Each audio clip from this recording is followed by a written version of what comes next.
I'm a huge fan of Phil Ivey, but there was one hand I wanted to discuss where I think if he had a little bit more time, he might have won the pot. In this hand, we start off with Phil in the straddle with 10-6 suited, facing a raise from the button from a very aggressive player playing deep. This is a very standard call by Phil before the flop.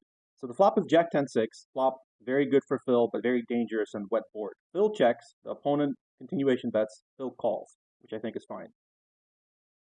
The turn is a 4. Phil checks, and now this is where things get really interesting. His opponent bets close to pot, and I think with this kind of bet, if he's faced with a call from Phil, I think 10 is good enough to know that that call would signify a made hand, not a drawing hand.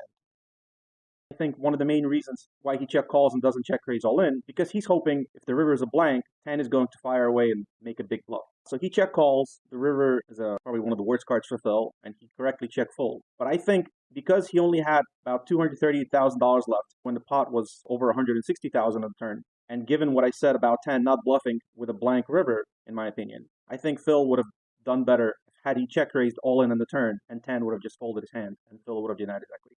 If you like this analysis, let me know. I'd like to do more stuff like this. I think it's really, really interesting. Thanks.